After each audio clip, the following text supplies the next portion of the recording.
যে পরিমাণ টাকা পয়সা থাকলে হজ করতে হয় ওই পরিমাণ থাকলে একজন মানুষের উপর হজ করা ফরজ হয়।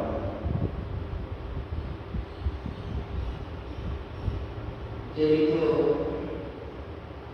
রমজানের ঈদের পরে আল্লাহ তাবারক ওয়া তাআলা বড় বিধানের মধ্যে বড় ইবাদতের মধ্যে আরেকটা বিধান হলো ফরজ বিধান হলো নেশাব পরিমাণ সম্পদ থাকলে হজ করতে হয়।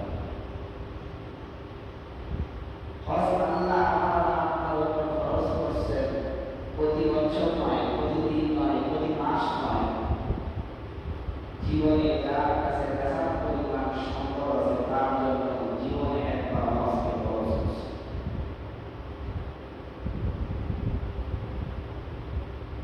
এই জন্য আল্লাহ রাব্বুল আলামিন কোরআনুল কারীমের মধ্যে বলেন, ওয়ালিল্লাহি আলান নাসি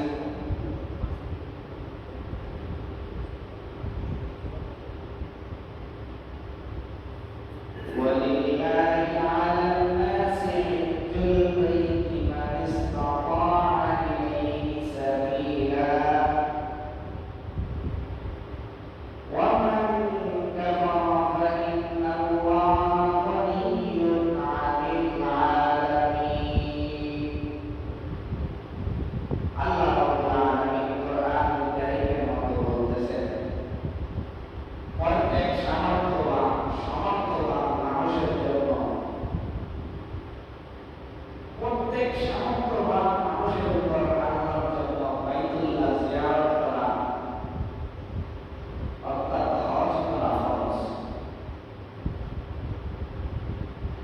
আর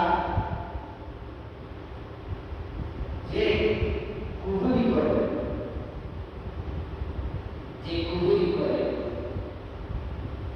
তার জেনে রাখা উচিত যে আল্লাহ তাআলা সৃষ্টি করে প্রতি মহাব্বতী নয়, আল্লাহ সৃষ্টি করতে অমহাব্বতী, সৃষ্টি করে মহাব্বতী আল্লাহ। এই জন্য আল্লাহ রাব্বুল আলামিন সামর্থ্যবান মানুষদেরকে হজ করার কথা বলেন। আর সামর্থ্যবান মানুষ যদি হজ করে, আল্লাহ রাসূল হাদিসের মধ্যে বলেন, ওই কোনো মানুষের উপর হজ ফরজ হইল, আর হজ ফরজ হওয়ার পরে সে হজ করে আসলো,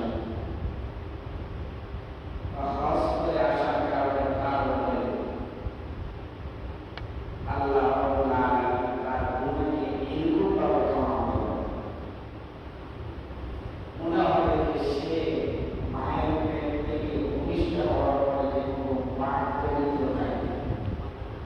বান্দা যদি হজ করে, এই হজটা ধর্ম যদি করে, হজের মাধ্যমে গুনাহ আল্লাহ রাব্বুল আলামিন এমনভাবে মাফ করবে নবজাত শিশু। আল্লাহ রাসূল সাল্লাল্লাহু আলাইহি ওয়াসাল্লাম আরেক হাদিসের মধ্যে বলেন,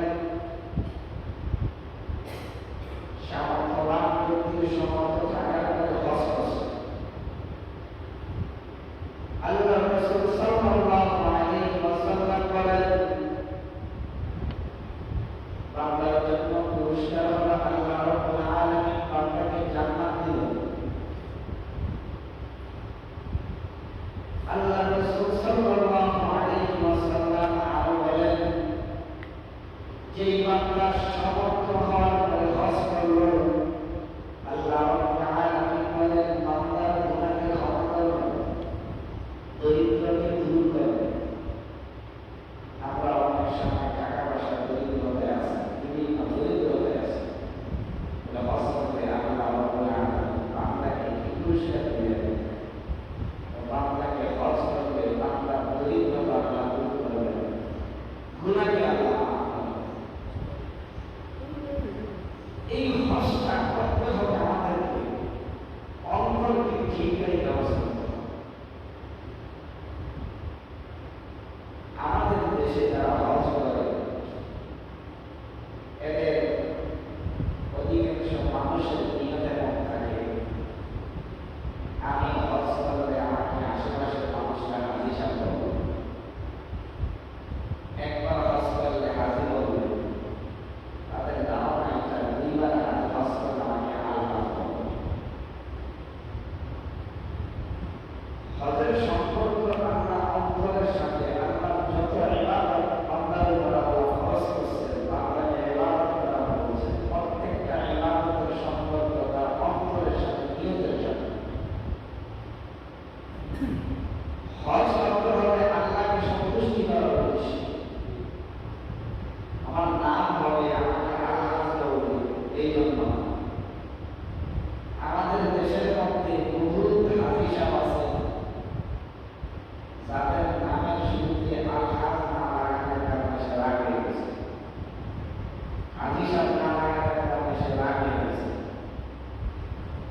বিধবা ব্যক্তি একবার নাই এতগুলো টাকা খরচ করিয়া একবার নয় দুইবার খরচ করছে, আমার নামে শুনতে আমার টাকা শুধু হাজির লাগে।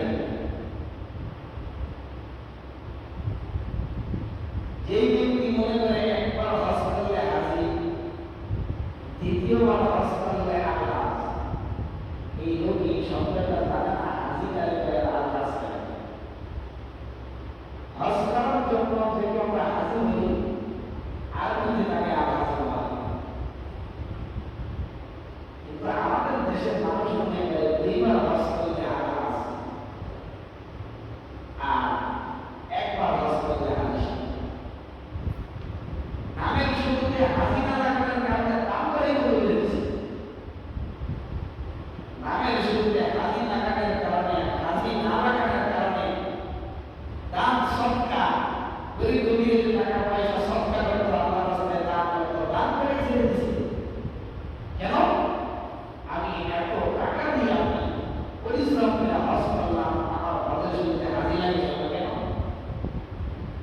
তাহলে কি মনে করলেন 2 লক্ষ 3 লক্ষ 4 লক্ষ টাকা দিয়া কষ্ট হইয়া এরপরে নিজের দেহটাকে নিয়া মানের কষ্ট জানের কষ্ট হজ করলো, সেটি আল্লাহকে সন্তুষ্টি করার জন্য না মানুষকে দেখাইবার জন্য?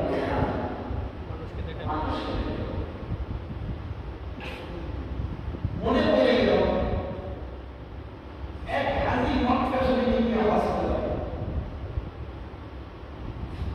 19-20 বছর যাবত হজ করে, কিন্তু আল্লাহ কোনো বান্দা তাকে হাজি সাহেব তার মনের মধ্যে অনেক ব্যথা যে আমি হজ করলাম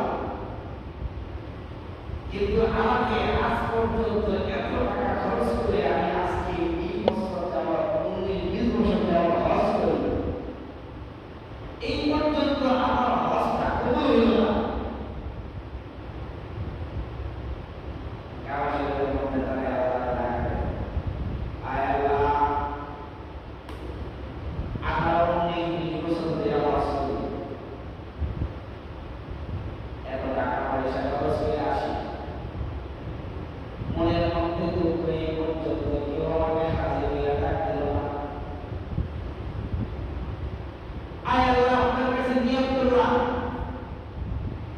যতক্ষণ পর্যন্ত আমাকে মানুষ হাজি না মিলা রাখবে ততক্ষণ পর্যন্ত হজ করবে না। মনের মধ্যে হাজি সাহেবের ব্যথা, বাইতুল্লাহ জিয়ারত করে কিন্তু কেউ হাজি মিলা রাখবে না। ঘটনাক্রমে বাইতুল্লাহতে একদিন বৃষ্টি, এক হজের মৌসুমে বৃষ্টি ছিল। হাজি সাহেব তার হজ করার জন্য কাবার দিকে যায়, রাস্তা দিয়ে বৃষ্টির কারণে পাও স্লিপ দিয়েছে, স্লিপ খাইয়া বাথরুমের যে ড্রেন আছে ড্রেনের মধ্যে পড়ছে। কি মনে করেন ড্রেনের মধ্যে পড়লে পরিষ্কার থাকে না? এবার হাজি সাহেব যখন দেরি থেকে উঠবো আশেপাশে হাজিরা গেছে, ওই যে হাজিরা বুলাচ্ছে, হাজিরে বুলাচ্ছে। এখন যে কোনো হাজি যায়, এই কোনো হাজিরা দেখলে হাজিরা বুলাচ্ছে, এমন পৃথিবীতে তার নাম নিয়েছে ঘুরিয়া আছে। এলাকার মধ্যে যায় ঘুরিয়া আছে এগুলা ব্যবসায়ী বুলাচ্ছে, পুরো এলাকার মানুষ তাই ঘুরিয়া আছে খুশি। কিছু মানুষ জিজ্ঞেস করে আপনাদের যে ঘুরিয়া আছে আপনার পেয়েছে না? আজকে উত্তর দেয় 19 বছর 20 বছর হজ করলাম, আজ পর্যন্ত কেউ আমাকে হাজি হয়ে না দিল না। এখন গুলাগার কারণে আমার হাজি করে, এবার কি হাজি করে হাজি আমার আমাদের অবস্থা হয়েছে মৃত্যুর আগ পর্যন্ত আপনি হজ করবেন, বাইতুল্লাহ জিয়ারত করবেন,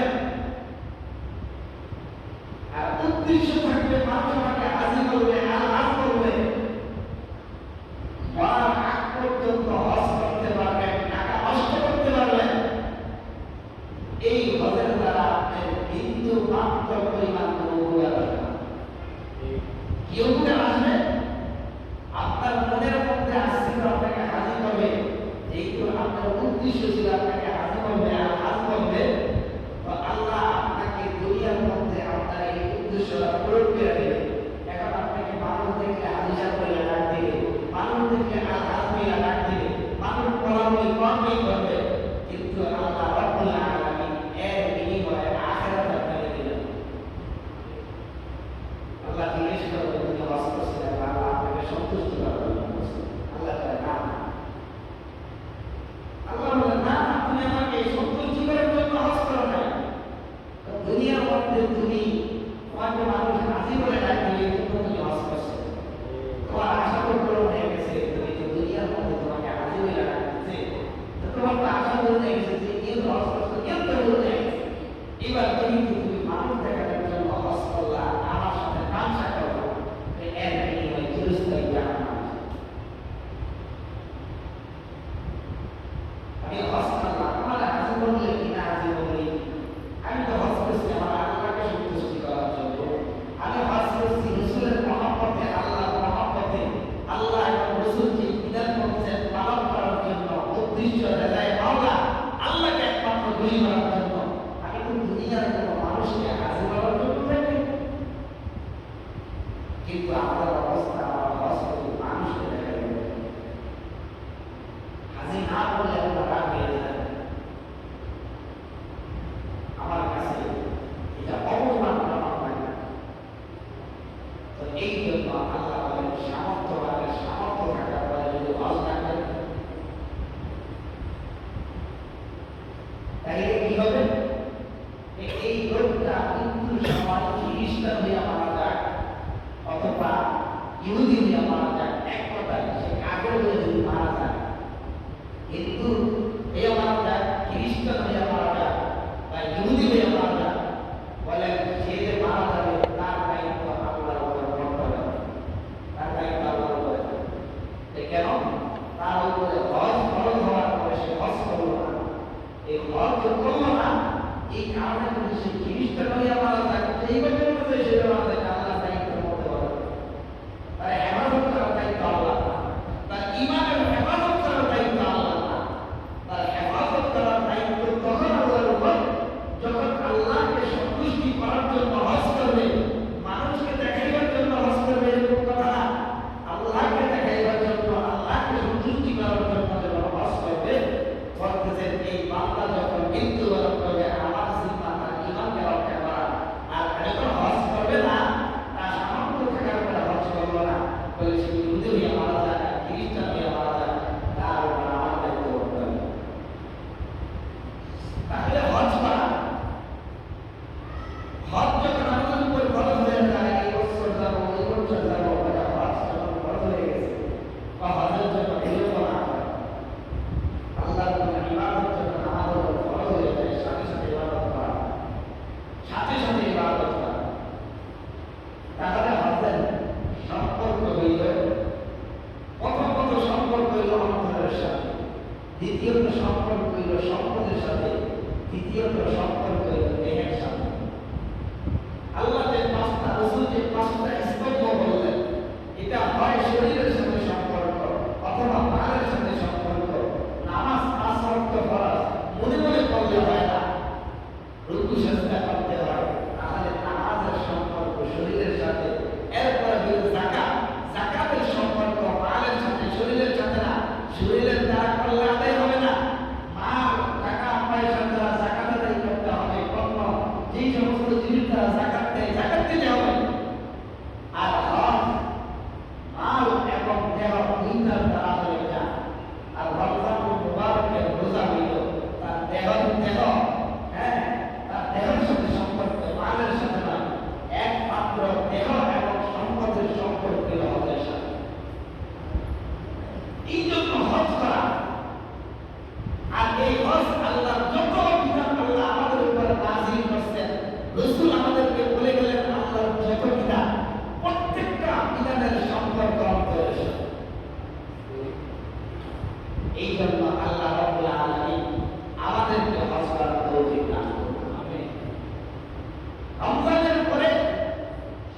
সবচেয়ে বড় বিধানের মধ্যে হজ করা একটা বিধান। এরপরে আরেকটা বিধান হলো যারা হজ করে আরাফাতের ময়দানে গিয়ে কুরবানি করে তাদের সাথে সাথে আমাদের উপর কুরবানি ওয়াজিব হয়ে যায়। এই কুরবানি করাটা হযরত ইব্রাহিম আলাইহিস সালাতু ওয়াস সালামের সুন্নাত ছিল। ইব্রাহিম আলাইহিস সালাতু ওয়াস সালামকে একেবারে অনেক পরীক্ষা দিলেন।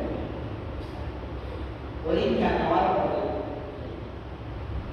ইসমাঈল আলাইহিস সালাতু ওয়াস সালামকে কুরবানির কথা বললেন। স্বপ্ন ইব্রাহিম আলাইহিস সালাতু ওয়াস সালামকে আল্লাহ দেখাইলেন, বললেন যে তুমি তোমার প্রিয় বস্তু দ্বারা কুরবানি করো। একবার স্বপ্ন দেখলেন 1000 কুরবানি করলেন, আরেকবার দেখলেন 1000 কুরবানি করলেন, আরেকবার দেখলেন 1000 কুরবানি করলেন, 100 কুরবানি করলেন। এরকম ভাবে 300 কুরবানি করার পরেও আল্লাহ স্বপ্নে হযরত ইব্রাহিম আলাইহিস সালামকে দেখান যে তোমার প্রিয় বস্তু কুরবানি করো। ইব্রাহিম আলাইহিস সালাম চিন্তা করে গেলেন যে আমি 100 কুরবানি করতেছি, আল্লাহর দরবারে এখন কবুল হইতেছে না, আল্লাহ কি বুঝাইতেছে। চিন্তা করার পর তিনি বুঝতে পারলেন নহিত যে আরে আমার সবচেয়ে প্রিয় বস্তু তো আমার গুনাহগারে যে আল্লাহ আমাকে সন্তান দিয়েছে, এটাই আমার যে সবচেয়ে প্রিয় বস্তু। এই বস্তু দ্বারা কুরবানি আল্লাহ কোরআনের মধ্যে বলেন লা ইয়ানালু লুহুমুহা ওয়ালা দিমাউহা ওয়ালাকিন ইয়ানালুহু তাকওয়া। দেখেন হজের সম্পর্ক যে অন্তরের সাথে, আমি আগে বলছি সবের সম্পর্ক অন্তরের সাথে, ঠিক কুরবানির সম্পর্ক অন্তরের সাথে।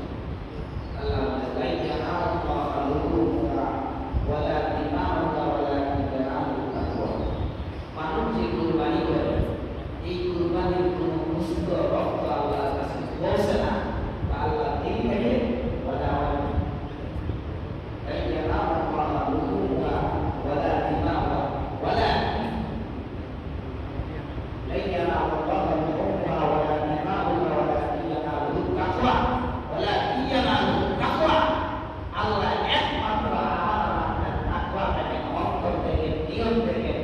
আমি কুরবানি কি উদ্দেশ্য করতেছি, আমি কি মানুষকে খুশি করার উদ্দেশ্যে কুরবানি করতেছি না মানুষকে দেখাইবার জন্য কুরবানি করতেছি।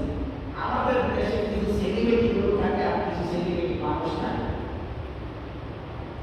তারা গরু কিনে তাদের প্রচার প্রসার সেলিব্রিটি হবে, তারা সেলিব্রিটি হওয়ার জন্য গরু। আবার আমাদের দেশের মধ্যে গরু কিনে বড় বড় মনে করে আমি ছোট গরু কিনলে আমি সমাজের বড় লোক, সমাজের টাকা মানুষ কি বলবে। আবার কিছু কিছু মানুষ কুরবানি দেয়, এত বছর কুরবানি দিলাম একটা ওয়াজিব হয় নাই, তারপর কুরবানি না দেয় মানুষ বলবে কি। যদি এরকম নিয়তে আপনি কুরবানি দেন, কিয়ামতের আগ পর্যন্ত আপনি হাজার হাজার গরু কুরবানি দিতে পারবেন, লক্ষ লক্ষ কোটি কোটি মিলিয়ন খরচ করতে পারবেন, কিন্তু এর বিনিময়ে আপনি সুই পরিমাণ সওয়াব পাবেন। আপনাকে সওয়াব পাওয়ার জন্য এক নাম্বার শর্ত হলো আপনাকে নিয়তকে বিশুদ্ধ করতে হবে। এই কুরবানি যে আমরা দিব, নিয়তটা কখন থেকে বিশুদ্ধ করব? যখন কুরবানির নিয়ত করব, কুরবানির গরু কিনতে যাবে এর আগে বিশুদ্ধ করতে হবে। এরকম না কুরবানি কিনলাম যাওয়ার আগে নিয়ত বিশুদ্ধ করলাম, গরু কেনার সময় নিয়ত করলাম মানুষকে দেখাবো, গরু কেনার সময় চিন্তা করলাম মানুষের দিকে দিকে বাবা বলবে, এরপরে কুরবানির আগে আমার কাছে তোবা দিলাম আল্লাহ যা করছি করছি গরু কিনে দিয়েছি। হ্যাঁ, আবার কিছু কিছু কুরবানি আবার আছে গরু রেখে আপনার এলাকা শহরে সরাও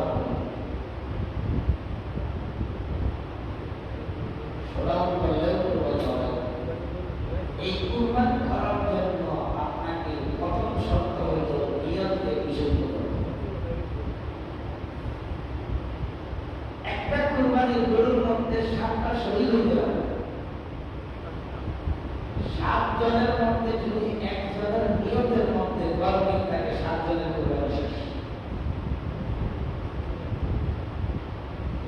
6 জন কুরবানি দিতেছেন আল্লাহকে সন্তুষ্টি করার জন্য, আরেকজন কুরবানি দিতেছেন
কষ্ট।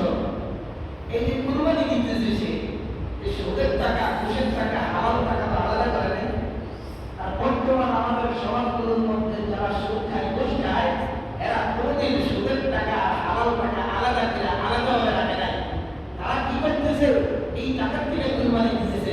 আল্লাহ মাফ করুন, তার কুরবানি যদি সুদের টাকাতে হয়, কুরবানি দিয়া সওয়াবের মধ্যে না গুনাহ অতিরিক্ত হবে। আর এই সুদের টাকা থেকে যখন সে কুরবানি দিবে, তখন কি হবে? তখন দেখা গেছে আপনার কুরবানি হবে।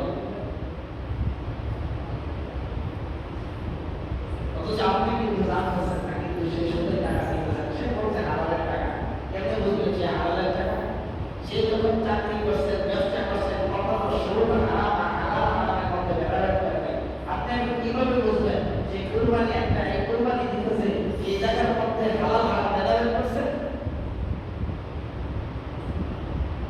সুদের টাকা, সুদওয়ালার সাথে কুরবানি দিলে কুরবানি হবে, কিন্তু কুরবানি না দেওয়া উত্তম। কিন্তু সুদের টাকা দিয়ে গরু কিনলে, সুদের টাকায় কুরবানি দিলে কুরবানি হবে।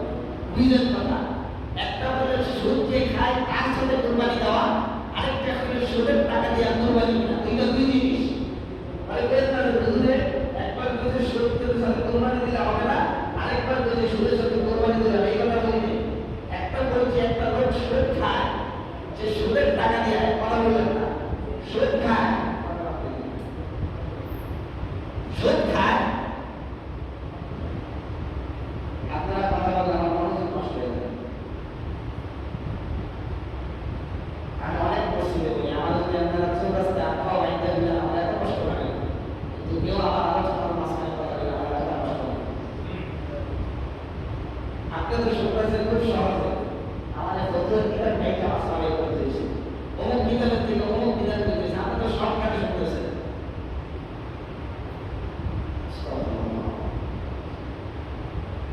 বলতেছি না, দুইটা একটা গুরুত্বপূর্ণ কথা বলতেছি। কথা বললে কথা বুঝবেন না, পরে তো বাইরে গিয়ে বলবেন কি জানেন, যে হুজুরে কি জানি বলছে, সব দুই পরে হুজুর করে বলবে। আগে বুঝেন, একটা হলো সুদ খায়, একটা হলো সুদ খাওয়া ব্যক্তি, আরেকটা হলো সুদের টাকা।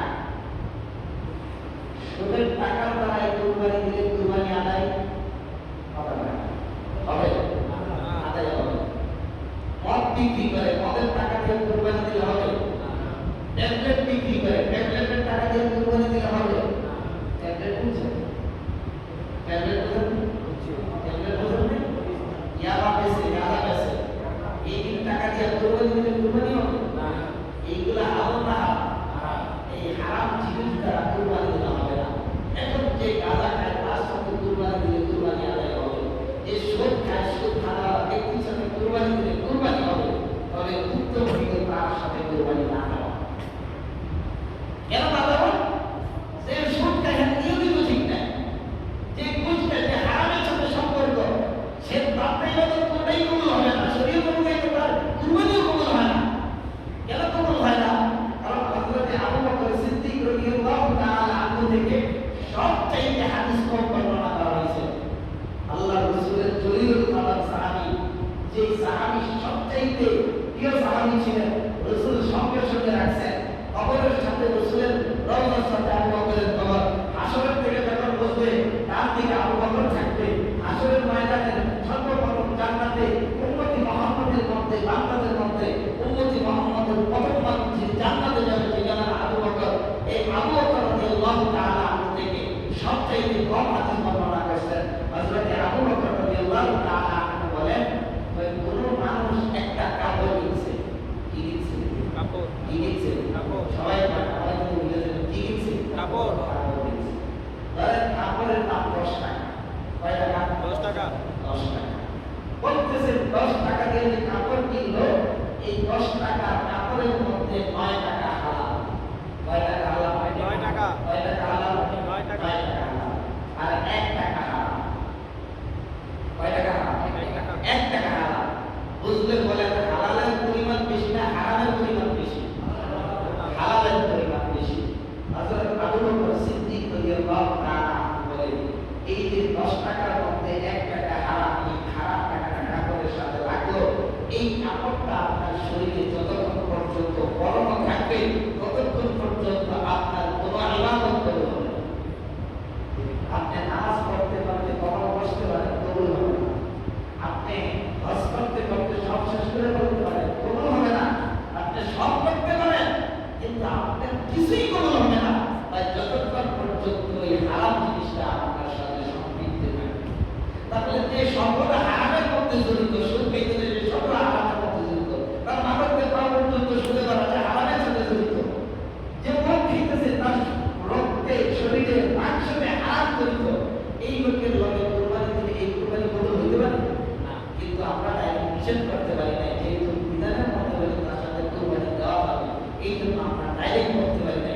আমাদের দেশে আবার অনেক নতুন নতুন ডিজিটাল মুফতি আছে, কিছু না আমি দেখে এলাম রোগ কাজটা করছে হারাম, পারলে হুজুরে ঘুরে খাবার করবে। আমার সামনে দাঁড়িয়ে আমাদের সামনে কোন কাজ করে দিয়েছে হারাম, পারলে হুজুরে ঘুরে দে। অথচ এই কাজটা হারাম না, হয়তো জায়েজ একটা হলো, না জায়েজ আরেকটা হারাম।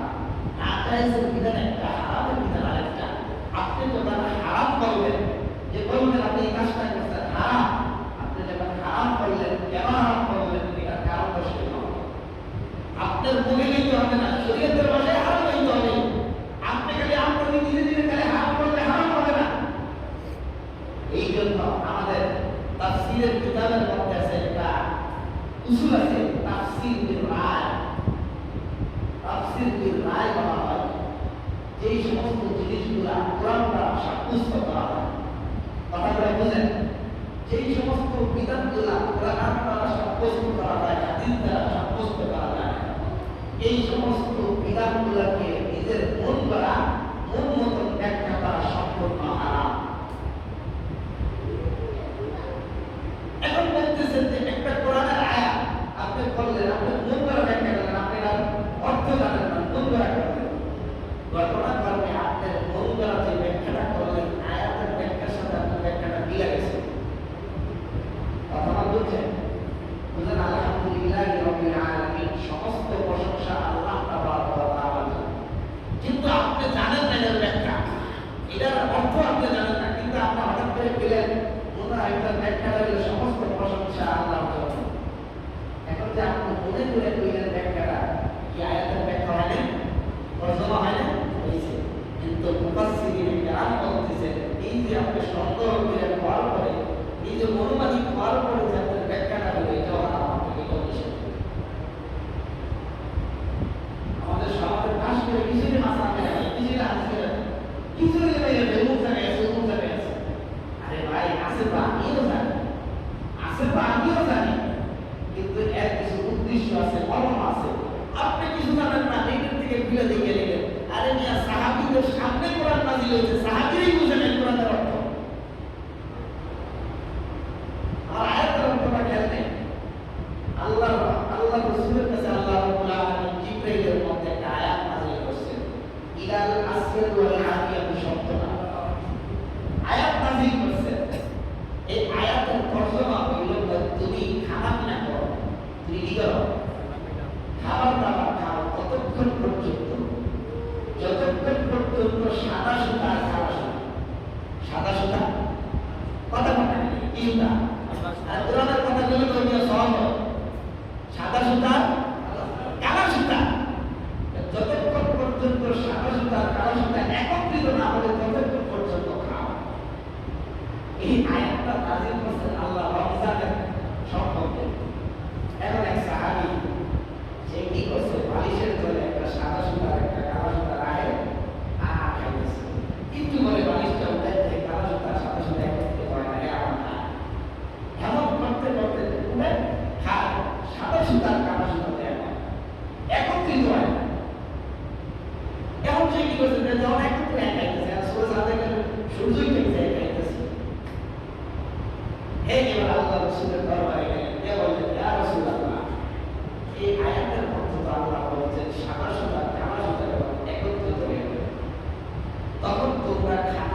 বলছিলাম যে আয়াতের মধ্যে আল্লাহ বলছেন যে আমি বনি আদমকে এমন ভাবে বের করছি যেরকম দুনিয়ার মধ্যে ভূমিষ্ঠ করছি তারা কিছুই জানে না। আয়াতের অর্থ এটা। অন্ত গর্বের সহিত দলিল দিয়ে আপনারা গর্ব করতেছেন। এখন যদি আমি এই আয়াতের নাম পেয়েছি আরেকটা আয়াত দিয়ে আপনি কি করবেন? আল্লাহ তো সূরা আর-রহমানের মধ্যে বলেন আর-রহমান দয়াময় আল্লাহ, আর-রহমান আল্লামাল কোরআন, আমি মানুষকে কোরআন শিখিয়েছি, খলাকাল ইনসান, তারপর মানুষ সৃষ্টি করছি। কি করবেন? আল্লাহ যে জায়গার মধ্যে আমি মানুষকে পুজো পবিত্র এমন ভাবে সৃষ্টি করেছি সে কিছু জানা না। আরেক জায়গার মধ্যে আল্লাহ বলতেছে আগে কোরআন শিখিয়েছি তারপরে মানুষকে সৃষ্টি করছি। আপনি কি অর্থ বুঝতে সুবিধা নেবেন? আপনি কি বুঝতে হইলে আল্লাহ বলেন আর-রহমান আল্লামাল কোরআন, এর তাফসীর বুঝতে আল্লাহ বলছেন না। এর থেকে বলছে যে কোরআন সৃষ্টি করছেন, কথাটা আল্লাহ কোরআনে বলছেন মানুষকে কোরআন ওয়ালা হওয়ার জন্য বানানোর জন্য বলছেন। এটা কোন তাফসীর? আর আপনারা খালি আন্তাজি নেটের থেকে দেখা গুগলের থেকে দেখা কল্পনা কবি বেশ করলে রাইটারের খালি নাম রাখতে হবে না, আপনাকে তো বুঝতে হবে।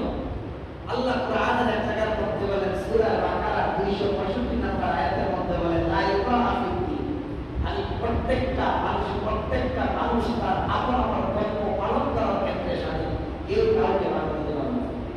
এর মানে কি? হিন্দু ধর্ম পালন করবে, মুসলমান বাধা দিতে পারবে না, খ্রিস্টান পারবে না, খ্রিস্টানের ধর্ম পালন করবে, হিন্দু মুসলমান বাধা দিতে পারবে না, মুসলমানের ধর্ম পালন করবে, হিন্দু খ্রিস্টান বাধা দিতে পারবে না। এখন আপনি বলেন আল্লাহই তো বলছেন হিন্দুরা পূজা করলে বাধা দেওয়া যাবে না, খ্রিস্টান করলে যাবে না, তাহলে আপনি হিন্দুদের ব্যাপারে কাফেরদের ব্যাপারে কথা বলা করাতে আল্লাহ যেহেতু তাকে যে ধর্ম পালন করা বলছি, এখন কি আমি হিন্দু ধর্ম পালন করি? এখন কি আমি খ্রিস্টান ধর্ম পালন করি? আল্লাহ যেহেতু বলছেন, কিন্তু আপনাকে বুঝতে হবে আল্লাহ কিন্তু আরেক আয়াতের মধ্যে বলছে আমি একমাত্র মনোনীত ধর্ম ইসলামকে দিলাম, ইসলাম ধর্মের মধ্যে প্রবেশ করলে তার ঠিকানা হবে জান্নাতে, আর যদি প্রবেশ না করে সে হবে জাহান্নামে। আল্লাহ কিন্তু দুই আয়াতে দুই ধরনের কথা বলছে। এখন আপনি ওই ধরনের করে হুজুরের মধ্যে হুজুরে লাগছে, এখন আল্লাহ মধ্যে তো দিনের সৃষ্টি হয়ে গেছে। কম আপনাকে বুঝতে হইব, খালি কোরআনের আয়াত একটা পুরো লাফাইলে হবে না, এর পরিপ্রেক্ষিতে যে আয়াত আছে এই সময় আপনাদেরকে আমি এক সময় বুঝাবো যে দিন আসলে কাকে বলে, দিন কোন জিনিসের না, তখন আমি এই বিষয়টা আপনাদেরকে বুঝাই দেবো যে এই বিষয়টা। এই জন্য বলতেছিলাম কুরবানির জন্য প্রথম যোগ্য হইল নিয়মকে সহি করা। গরুর মধ্যে দিলে সন্তান যারা কুরবানি দিলেন তাদের নিজের নিয়ত বিশুদ্ধ হইতে হবে। কুরবানি কি দ্বারা দিলেন? দুম্বা, কি বলে দুম্বা, ভেড়া, বকরি, গরু, ওট, এর দ্বারা কুরবানি দেওয়া যাবে, এছাড়া অন্য কিছু দিয়ে দেওয়া যাবে না। দুম্বা আর মেষ, ভেড়া যেটা বলে, এটার বয়স 1 বছর হইতে হবে। কত বছর? 1 বছর। যদি এটা 1 বছর না হইয়া দুম্বা এবং মেষ যদি এটাকে দেখতে 6 মাসের, কিন্তু দেখতে 1 বছরের মতো হয়। 6 মাসের 6 মাস বয়সী মেষ এবং দুম্বা দেখতে 1 বছরের মনে হয়, এরকম পশুরা কুরবানি দিলে কুরবানি আদায় হয়ে যাবে। কিন্তু 6 মাসের কম হইলে কুরবানি দিলে কুরবানি আদায় হবে। 2 নম্বর, বকরি 1 বছর পরিপূর্ণ হইতে হবে। 1 বছরের যদি কিছু কম হয় তাহলে এই বকরির দ্বারা কুরবানি দিলে কুরবানি আদায় হবে। গরু এবং মহিষ 2 বছর পরিপূর্ণ হইতে হবে। 2 বছরের কম হইলে এই মহিষ এবং গরু দ্বারা কুরবানি দিলে কুরবানি আদায় হবে। আর দুম্বা 5 বছর পরিপূর্ণ হইতে হবে, এর ফলে হলে কুরবানি হবে। যেহেতু আমরা গরু কিনবো এটা হ্যাঁ, এখন আপনাকে দেখতে গরুটা মনে হইতেছে না 1 বছরের, যদি গরু কিনতে গেলে গরু বিক্রেতা বলে যে না এটা 2 বছর পরিপূর্ণ হয়ে গেছে আর গরুটা দেখতে এরকম মনে হয়, তাহলে বিক্রেতার কথাটা কর্তব্য হবে এবং এই গরু দ্বারা কুরবানি দিলে সে কুরবানি হবে।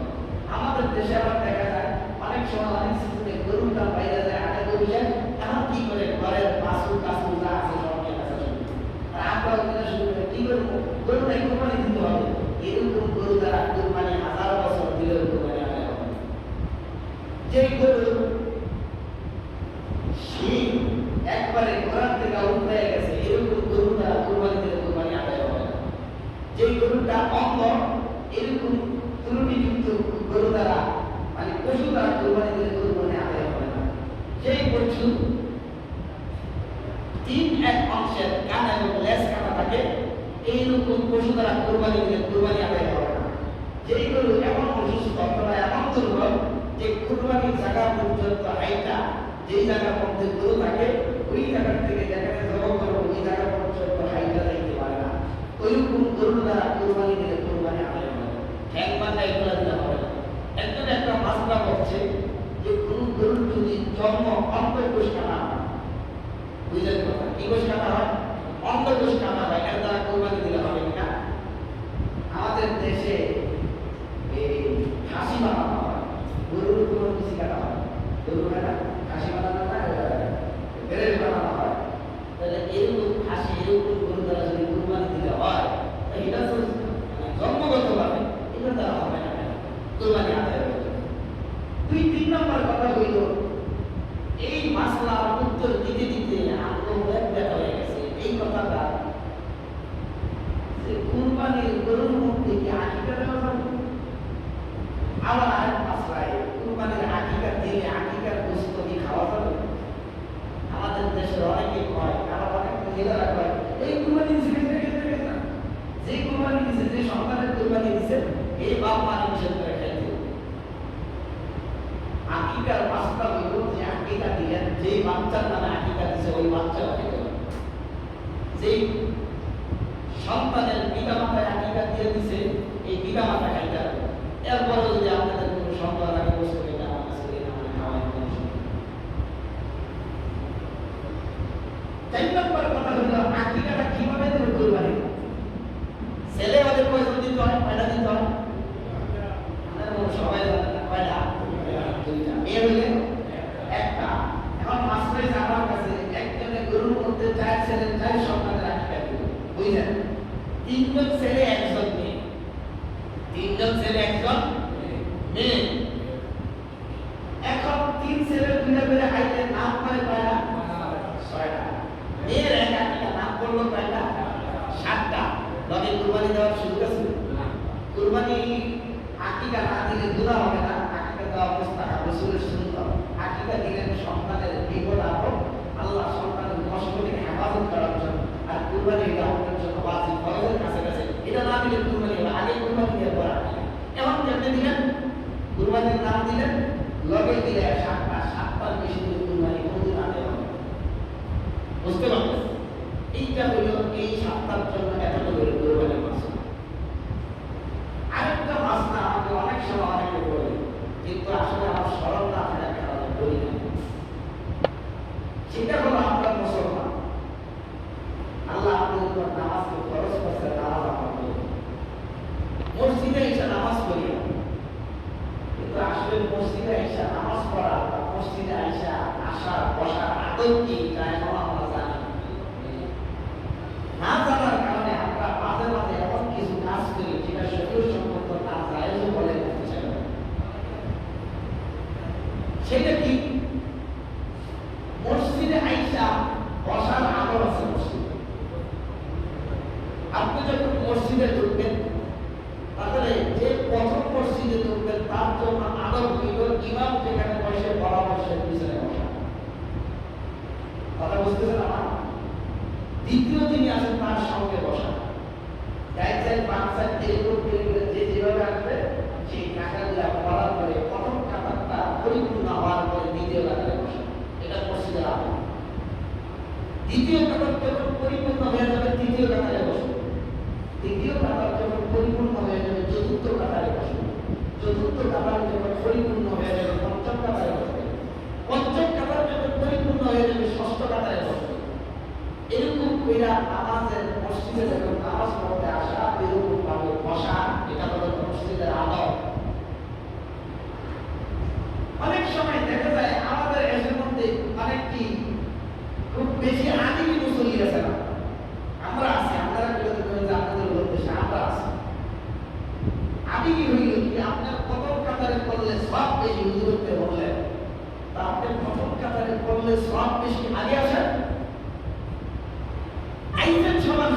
সবারই ডেকে লাগতে উষ্টাইয়া করে সামনে